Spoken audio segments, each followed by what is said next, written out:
Tēnā koutou tamariki mā, nau mai haere mai ki te timata o te Wiki o te reo Māori. Today is the start of Māori Language Week. Ko te aha tēnei rā? What day is it today? Ko Rāhina I tēnei rā. Today is Monday. Rāhina, Monday. Today we're going to read a puka puka, a book in Te Reo Māori.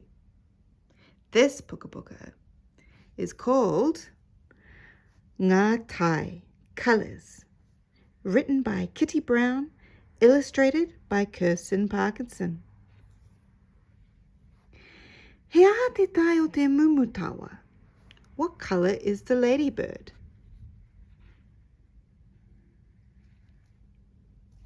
He whero, red.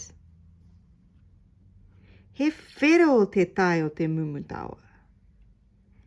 He aha te tae o te pī.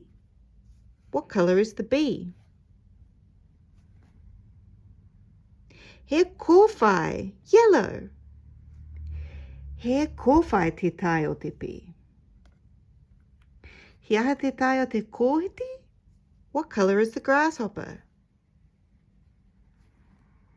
He kakariki, green.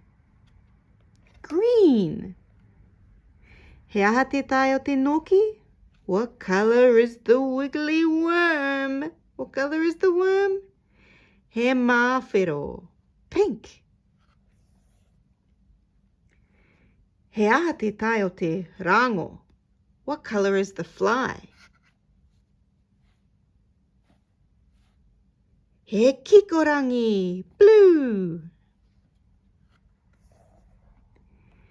He aha te tae o te pītara. He waiporoporo, purple. He waiporoporo te tae o te pītara. He aha te tae o te pūrere hua. What colour is the butterfly? The butterfly. He karaka, orange. He aha te tae o te pūnga werewere. He pango, black. He aha te tae o te huhu. What colour is the huhu grub? He mā, white. He aha te tae o te pēpepe. What colour is the moth? He parauri, brown. He parauri te tae o te pēpepe. And that is the end of the book, ko muto te puka puka. But let's go through the colours one more time. Whero, red. Kōwhai, yellow. Kakariki, green. Mawhero, pink. Kikorangi, blue. Waiporoporo, purple. Karaka, orange.